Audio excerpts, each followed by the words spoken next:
So welcome back to the Floriani Software Fundamentals video series on FTCU.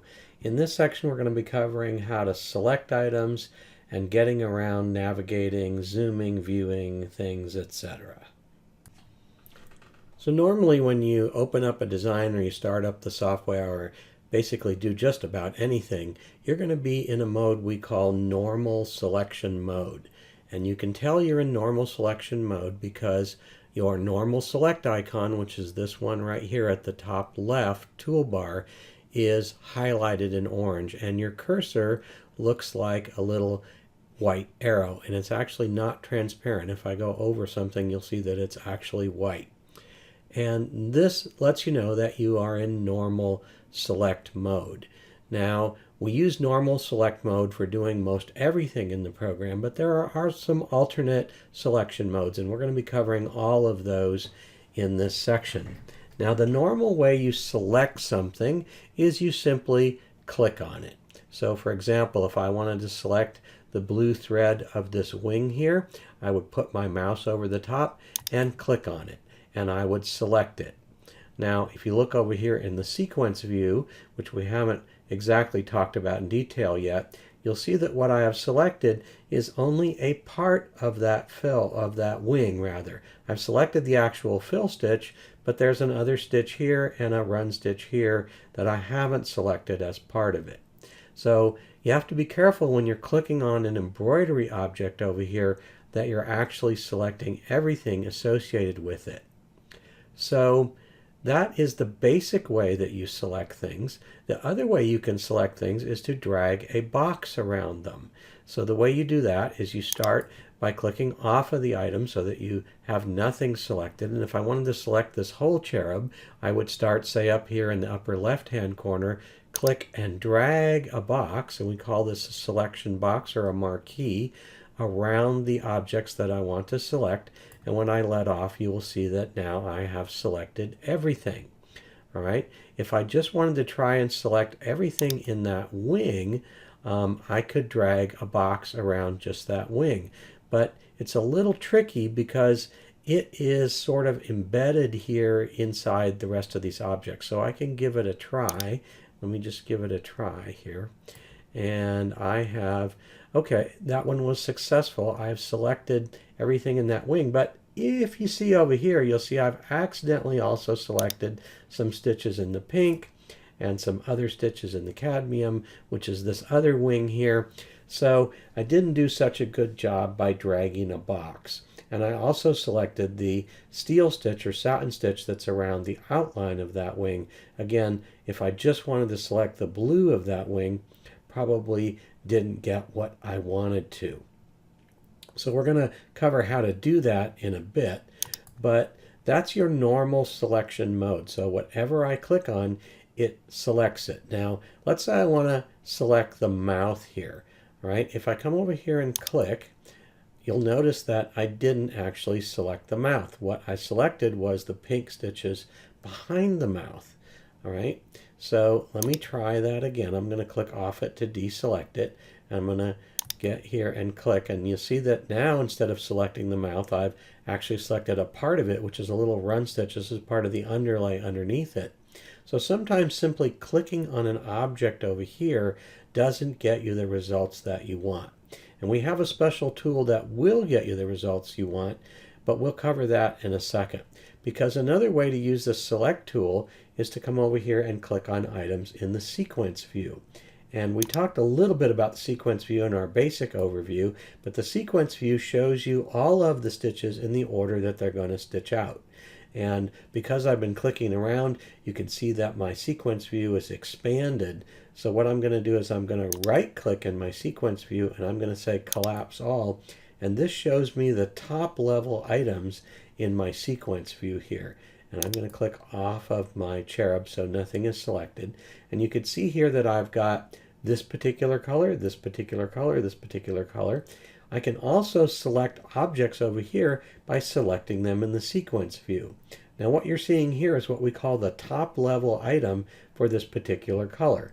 If I expand it, in fact, let me just do this wing here because it's got fewer things underneath than the peach.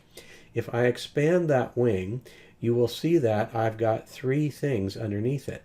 I've got a little set of stitches, which looks kind of random. I'll tell you what those are in a second. I've got a run stitch that goes around the outline of it, and then a fill stitch. All right, so if I wanted to select all of that blue, the way I would do it is I would click right here, and it would select everything underneath it. All right, so this gives me a selection of everything underneath that top level item. So I've got all of that blue selected. So this is great if I want to change the color of it, or I want to resize just this part, or delete just this part, or do something. I really like selecting things over here in the sequence view.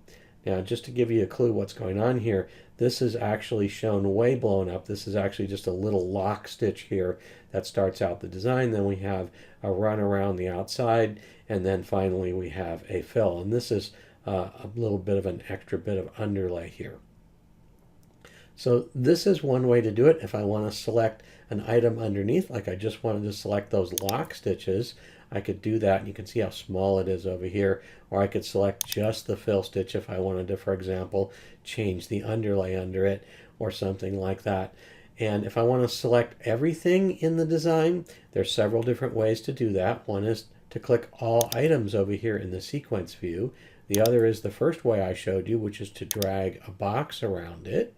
And the other way is to come up here to my edit menu and click select all. And before I click that, you want to look right here. You'll see that there's a keyboard shortcut listed here, which is Control A.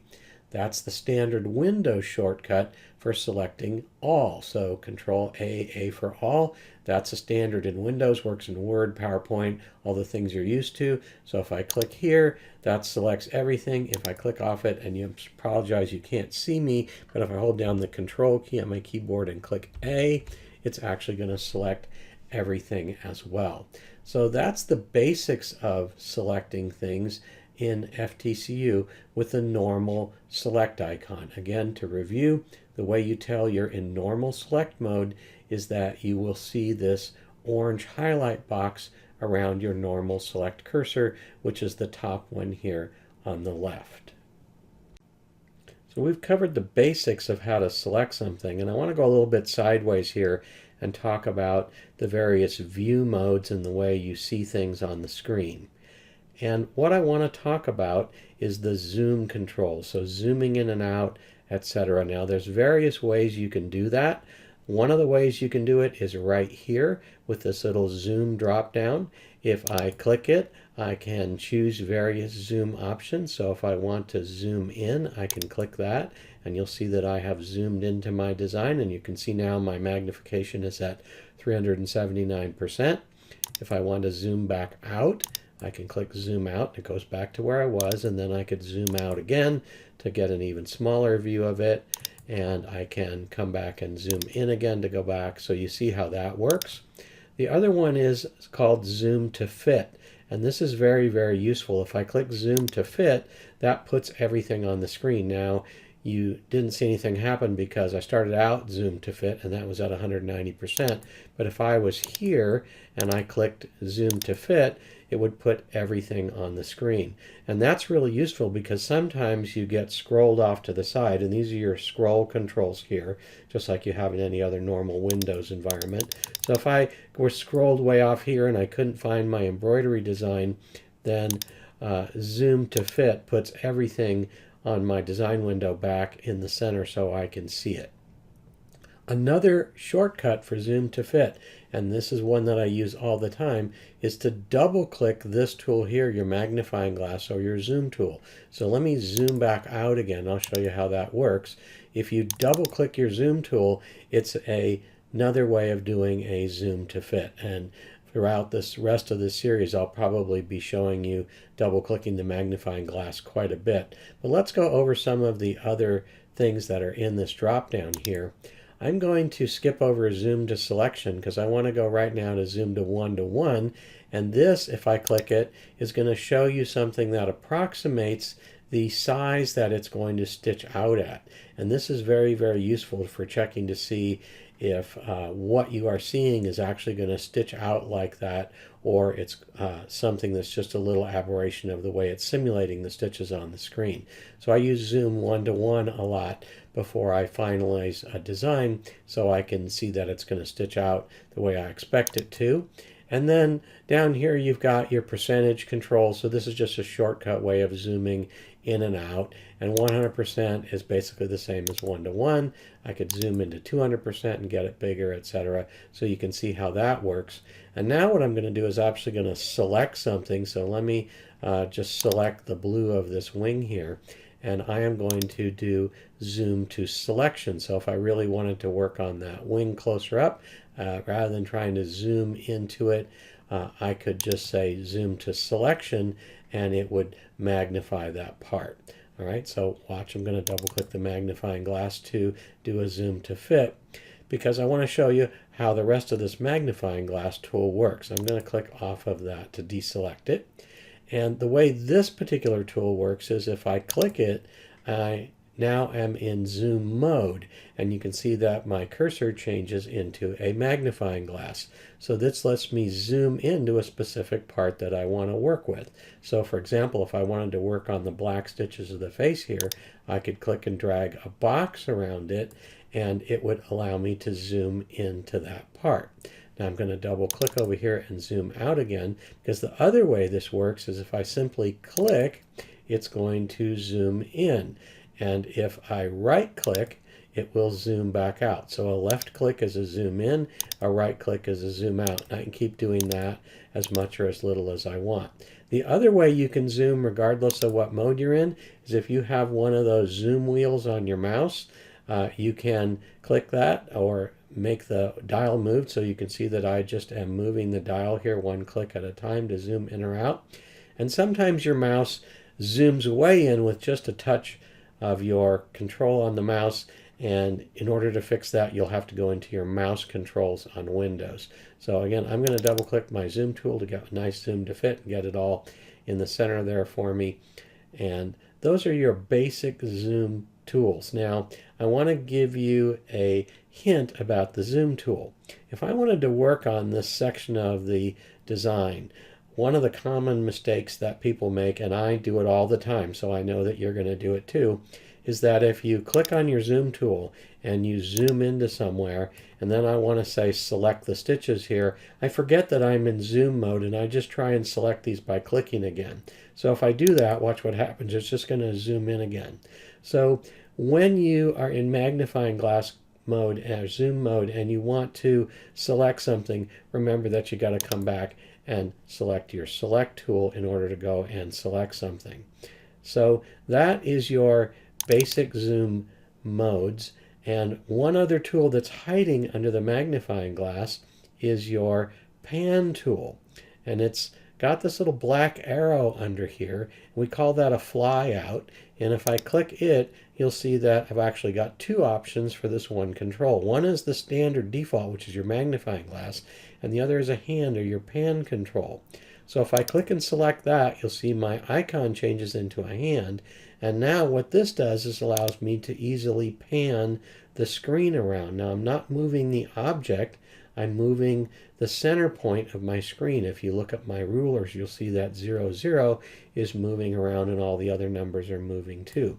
The other way I can pan is to use the scroll controls on the side. So I can use these clicks here, or I can drag these little sliders up or down. So all of these are various ways to pan, and you see what happened there. I panned a little bit too far.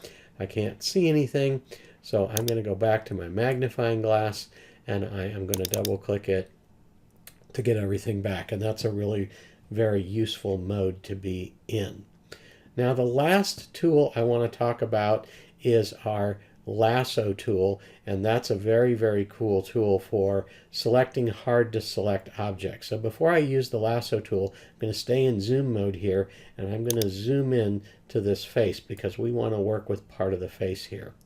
And I'm actually going to scroll just a little bit down. There we go. And I'm going to go back to my normal select mode. Now, if I wanted to select this mouth and this nose and these two eyes right here. And I want to select all of the stitches that are associated with them. And trust me, there's not just the satin stitch, there's the underlay and the lock stitches and all that that's associated with them, because I wanted to change their color. You might think that I could click and drag a box around them.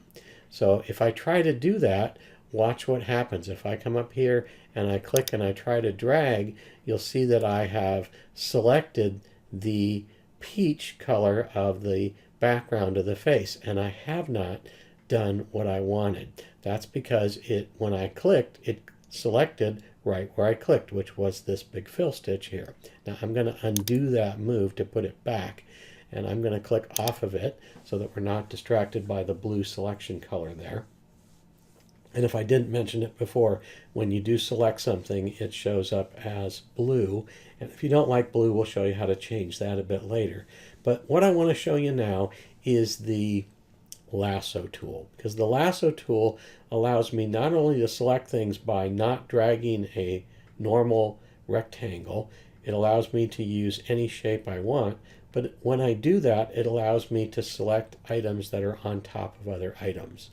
So if I click the lasso tool here, I can draw now a selection box in any shape I want. You see that my cursor has changed into a crosshair with a lasso by it to remind me that I'm in lasso mode.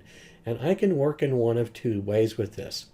I can click and drag to freehand draw a selection area like this, and I'm doing this with my mouse.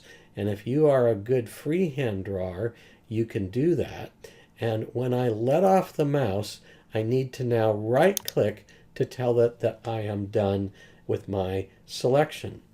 And it will automatically close up for me and select whatever is inside. But one of the things that it does is it only selects what is completely inside the box that I drew, or in this case, a weird shape that I drew. The other way I can use the lasso tool, and let me just click off of it and reselect my lasso tool, is if I'm not a good freehand drawer, you can actually click points without dragging. So if I click, and I click, and I click, and I click, and I click, and I click, and I'm sort of clicking around this shape that I wanted to select, and when I can see a clear path to my beginning that doesn't go through anything I wanted to select, I can right click and it will select all of those black stitches for me. And you can see that that's a very, very cool mode, the lasso tool. Now I'm going to double click my magnifying glass to zoom back out so you can see that I've got those stitches selected, but I'm going to unselect them because we want to talk for a bit more about the normal selection box, and that is with my normal select tool, if you drag a box, what it actually selects. So you saw me drag a box and select this entire cherub because I got all the way around it. But if I'm not so precise with it, if I say start in the wrong place here and drag a box, you will see that I will leave parts out. Because the way that box works is just like the lasso tool.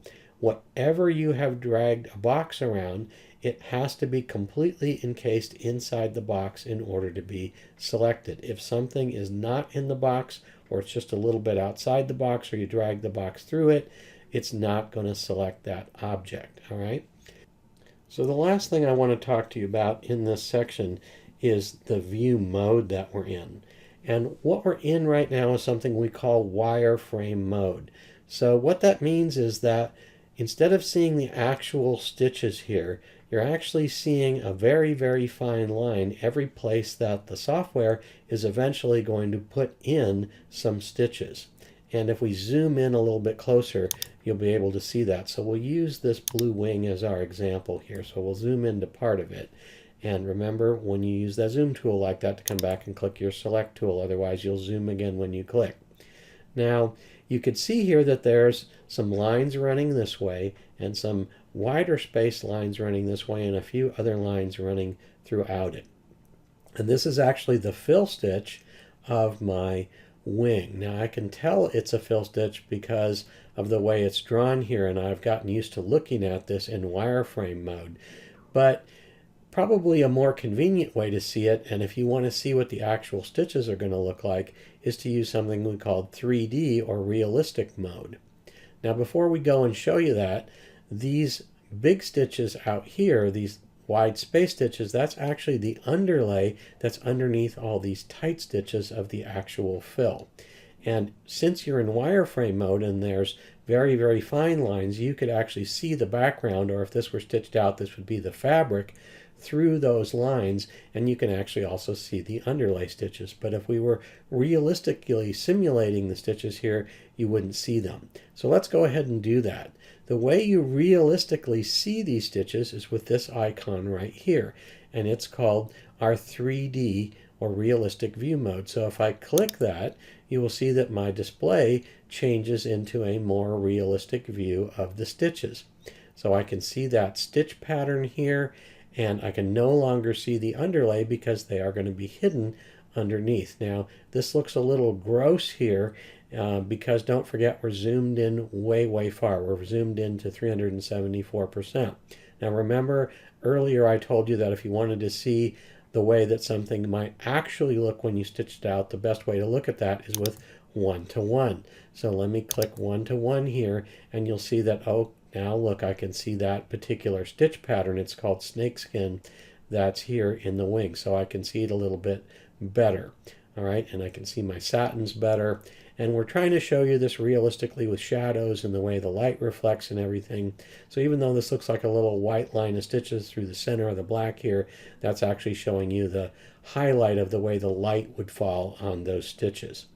So that is the difference between 3D mode and wireframe mode. And to go back and forth, you simply toggle it by clicking this icon right here.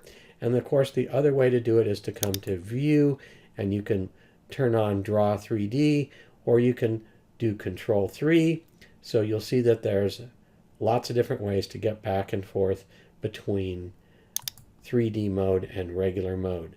And again, to review, this last item right over here, this is a keyboard shortcut. So if I were to type Control and 3, or so hold down Control and 3 on my keyboard, it would get me into 3D mode.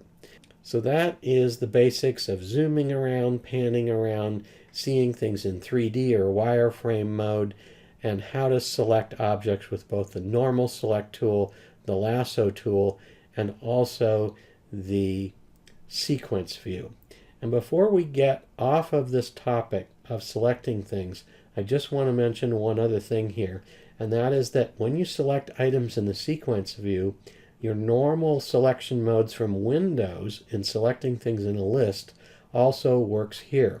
So what I mean is that if I click on a particular object and I click on a different object, simply by clicking, I am going to just select those objects. However, if I select one and then I hold down my Control key, I can select multiple objects at the same time. All right, so I can do that over here. And if I click off of everything, it'll deselect everything. And also in Windows, if I want to select the first item, and then I want to select everything in between some items, if I hold down the Shift key and click over here, it will select everything in between.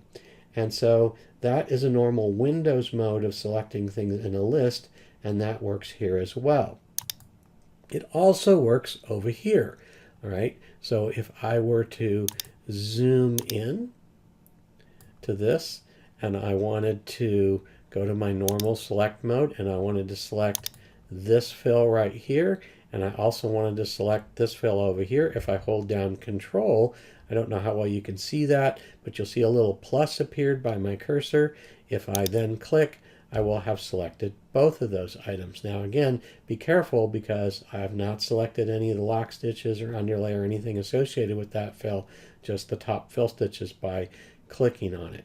So that is again the basics of selecting, zooming, 3D mode, and panning.